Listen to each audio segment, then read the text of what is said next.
Muito bem, voltamos a falar direto da página do Jornal Visão Espírita, no YouTube e no Facebook, para mais uma gota de Espiritismo, mais uma gota de O Livro dos Espíritos. Hoje nós vamos falar sobre perispírito, uma palavra criada por Kardec, numa alusão ao perisperma, que é, no caso da laranja, por exemplo, tem a casca, aquela coisinha branca antes do gomo, aquela coisinha branca que chama perisperma, é aquilo lá, tá? Que é o envoltório do fruto propriamente dito, e depois tem a casca. Aí a gente vai entender um pouquinho. Nós vamos estudar hoje a questão 93, 94, 94A e 95. Evidentemente não vamos esgotar todas as situações de perispírito, mas a gente já falou isso de perispírito em outros vídeos anteriores e continuaremos falando sobre perispírito nos vídeos futuros, então a gente vai esmiuçando isso ao longo do tempo, tá bom? Vamos lá então. Questão 93. Perispírito, livro 2º, capítulo 1º. O espírito propriamente dito encontra-se descoberto, ou como pretendem alguns, circundado por uma substância qualquer. Resposta. O espírito é envolto por uma substância que para vocês, nós encarnados, é vaporosa, mas ainda bastante grosseira para nós, espíritos superiores. No entanto, vaporosa o suficiente para que possa elevar-se na atmosfera e transportar-se para onde quiser. Consideração de Kardec. Assim como o germe de um fruto é revestido pelo perisperma, o espírito, propriamente dito, é circundado por um envoltório que, em comparação, pode se chamar de perispírito. Então, aí a palavra criada perispírito, que é esse perisperma. No caso da melancia, o fruto propriamente dito, a semente seria o espírito, a parte vermelha seria, tudo entre aspas, evidente, né? A parte vermelha que se come seria a força-pensamento, onde estão agregadas todas as qualidades da semente, todas as qualidades do espírito, tudo que ele aprendeu desde que era uma semente até o fruto propriamente dito, desde que era princípio inteligente até espírito. A parte branca é o perisperma e a casca é o corpo. Perisperma, perispírito, casca, corpo. Só para a gente fazer uma analogia com a melancia, certo? Daí o termo perisperma ser usado então por Kardec para criar o termo perispírito, ou alma, ou envoltório, ou corpo astral, ou duplo etéreo. No Espiritismo nós chamamos de perispírito. Questão 94. De onde o espírito tira seu envoltório semimaterial? Por que o termo semimaterial? Porque é matéria. Hoje nós sabemos, em 2022, final de 2022, nós sabemos que o perispírito é feito de uma matéria chamada ectoplasma, né? Na época, Kardec também tinha essa informação, mas não tão precisa, né, da ciência. Então, ectoplasma é a matéria que o perispírito é composto, basicamente, e é uma matéria que não é palpável, né? Não é tangível, como o nosso corpo, como uma mesa, como uma cadeira, como um pedaço de pedra, como um concreto, enfim, não é tangível, né? Como a espuma, ou mesmo como o vapor da água, que são matérias ponderáveis que a gente conhece e tem como tocar, né? O, o ectoplasma seria semimaterial, vamos colocar assim? Pode usar esse termo, tá? Resposta. Do fluido universal de cada planeta. Isso é importante, essa citação, de cada planeta. Por isso ele não é o mesmo em todos os mundos. Ao passar de um mundo para outro, o espírito troca de envoltório, assim como vós trocais de roupa. A 94A continua. Assim, quando os espíritos que habitam mundos superiores vêm até nós, eles tomam um perispírito mais grosseiro? Resposta. É preciso, como já dissemos, que se revistam da vossa matéria. Tá. Então, quando um espírito superior, como nas comunicações que constam na Revista Espírita de Kardec, de 1868, por exemplo, a visita de Mozart, que habitava Júpiter, que é um mundo feliz. Quando ele veio para a Terra, teve que revestir o seu espírito teve que se revestir da matéria que nós utilizamos aqui. Jesus, para encarnar, teria demorado em anos nossos cerca de 1000 anos para conseguir diminuir a luz dele suficientemente para caber dentro de um perispírito formado na Terra, com a matéria ectoplásmica da Terra. Essa matéria ectoplásmica da Terra vem de Jesus, da mente de Jesus, da criação da mente de Jesus. Então, tudo que tem aqui, que é revestido de perispírito, seja até os animais que têm uma espécie de perispírito, um perispírito que está começando a moldar-se da maneira conhecida no ser humano, essa matéria vem da mente de Jesus, por isso que cada planeta é de um jeito, é de uma qualidade, é de um tipo, né? Porque provém daquele que é seu governante, daquele que ajudou na criação, que, enfim, que fez tudo que existe no planeta. Então, o perispírito nosso, se eu quiser sair daqui, vamos supor que eu tivesse condições, como a mãe do Chico Xavier, por exemplo, teve uma oportunidade, está no livro Maria de Deus, a psicografia do próprio Chico, que ela teve a oportunidade de sair da colônia onde ela estava e foi levada até Júpiter para ver como que era um mundo feliz, não é? Para trazer essa informação para a gente. Na época que eu li o livro, inclusive, ela fala de um mar cor rosa magenta, um oceano dessa cor. Eu fechei o livro, falei, bom, oceano cor-de-rosa, oceano magenta, para com isso, e guardei. Não vou duvidar do Chico Xavier, mas minha evolução não dava naquela situação de entender aquilo. Aí, quando chegaram as informações das sondas espaciais que circundavam as luas de Júpiter e tudo mais, e estavam tirando fotos do planeta, viu-se que tinha um grande oceano de metano, né, em Júpiter, que isso é natural. Hoje é comum a gente falar que tem um oceano de metano lá. E o metano, quando, diferentemente da água dos nossos oceanos aqui, que o sol bate e a luz que explode fica o azul, né? Da luz do arco-íris, a luz branca, quando explode, fica o azul. No metano, quando a luz explode, fica o magenta, né? Que aí dá tons de vermelho, tons de magenta e tons de rosa. Aí eu catei o livro e fui ler de novo, porque aí já tinha a comprovação. Por isso que o Espiritismo é uma ciência, uma religião e uma filosofia. É uma doutrina baseada num tripé infalível: ciência, filosofia e religião.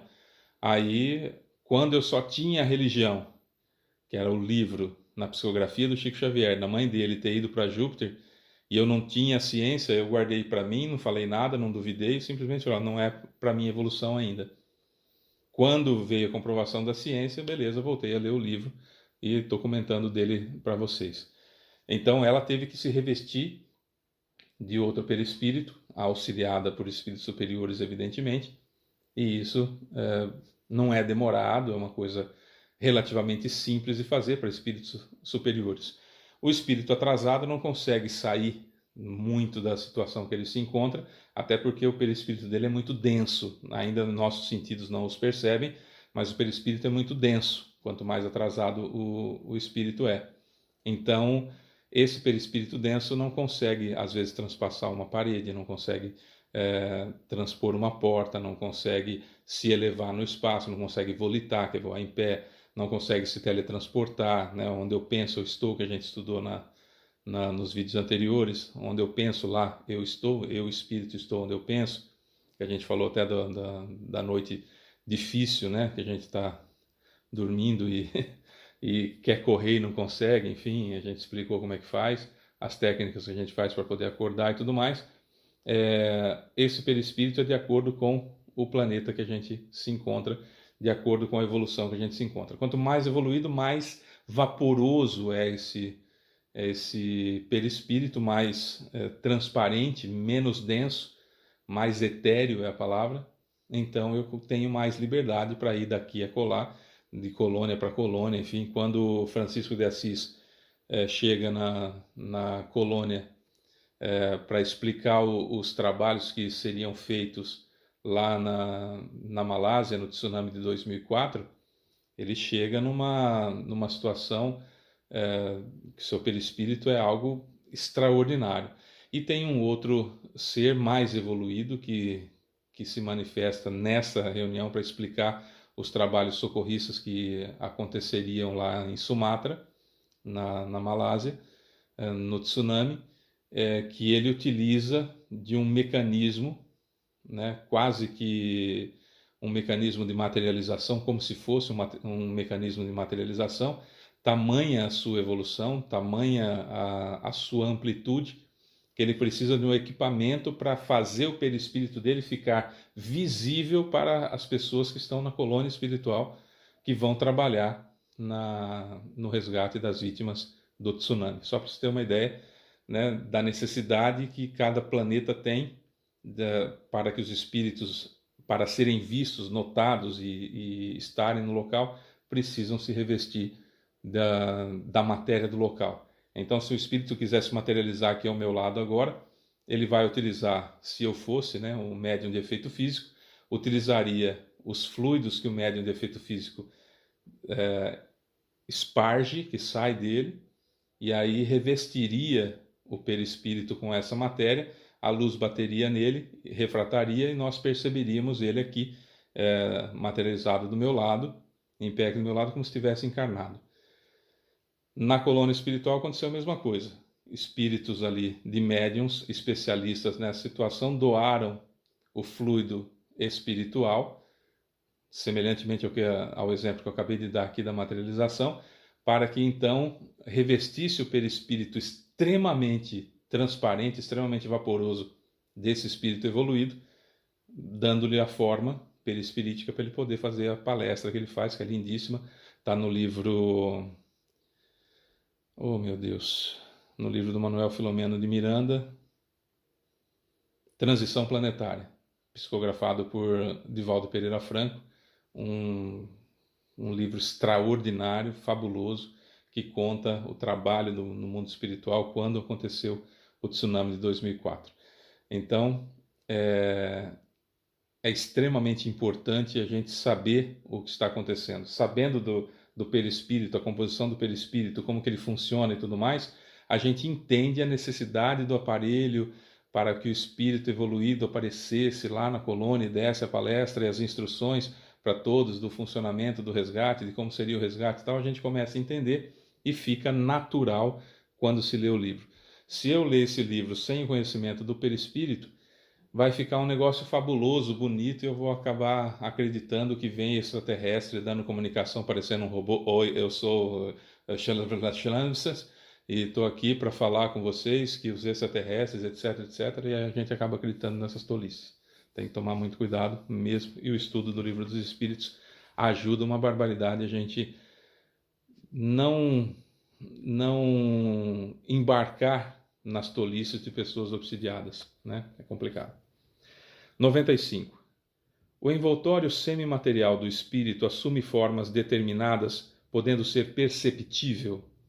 Resposta: sim, a forma que seja do gosto do espírito. E é assim que ele vos aparece, algumas vezes, seja nos sonhos, seja no estado de vigília, podendo assumir uma forma visível e mesmo palpável. O envoltório semimaterial do espírito assume formas determinadas, podendo ser perceptível. Kardec pergunta basicamente se o perispírito a gente pode ver, ele não só os médiuns videntes, mas nós que não teríamos a mediunidade de vidência, poderíamos vê-lo. Ele pode se materializar, ele pode, pela vontade dele, buscar algum fluido de médium de efeito físico que nem sabe às vezes que é médium de efeito físico, aí dá uma certa tangibilidade, uma certa ponderabilidade no perispírito, a luz bate e a gente vê aquele vulto ali mais ou menos, e aí fala, nossa, acho que eu recebi a visita de alguém, etc, etc. Isso pode acontecer, e nos efeitos físicos, como eu disse, acontece isso. Fábio, e aqueles grandes animais que a gente lê nos livros, a gente vê que tinha o fulano do umbral, tinha do lado dele aqueles lobos enormes, tinha aquelas pessoas com corpo de cobra, né, que era pessoa da cintura para cima, cobra da cintura para baixo, o minotauro, né, que era cabeça de touro e corpo de homem, ou corpo de homem, corpo de touro e cabeça de homem, da mitologia, aquelas coisas. Isso é uma indução mental feita pelos espíritos mais evoluídos intelectualmente, mas com moral extremamente baixa, que convence, entre aspas, quase que numa espécie de hipnose, que a pessoa é daquele jeito. E aí ela se assume daquele jeito, ela se entende daquele jeito, ela pensa que é daquele jeito, e o perispírito, então, numa situação chamada ideoplastia, ou seja, forma-se a partir daquilo que eu entendo que eu sou, e aí esse perispírito tem aquela forma animalesca, às vezes forma ovoide, às vezes forma semi-humana. Aliás, a mitologia tá cheia disso, né, de espíritos que se entendiam daquela forma, tinham a ideia de que eram daquela forma, se assumiam daquela forma, e o perispírito, então, ideoplasticamente, por ser uma matéria passível de mudança pela forma de pensar do sujeito, então o perispírito toma aquela forma.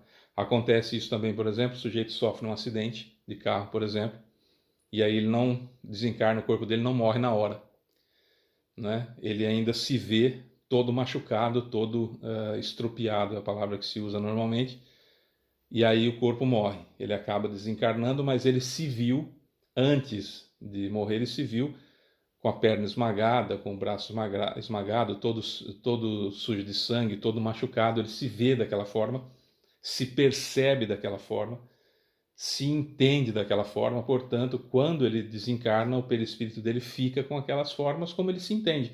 Ele se entende machucado, ele se entende sem um braço ou com machucados ou feridas, enfim, se entende daquela forma. E aí, se a pessoa se entende daquela forma, o perispírito molda-se àquela forma. É diferente, por exemplo, quando eu faço mal para alguém, né? Se eu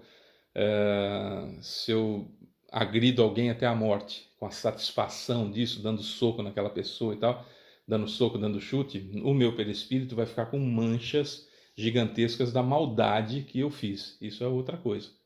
Isso fica impregnado no perispírito, a maldade que eu fiz, que vai complicar no momento que eu for nascer na próxima vida, né? Agora, o que eu estou falando aqui é da ideoplastia. É como eu me entendo, como eu acho que eu sou, né? Como eu acho que eu sou, meu perispírito será, né? Como eu, espírito, acho que eu sou, me entendo, é dessa forma que o meu perispírito será.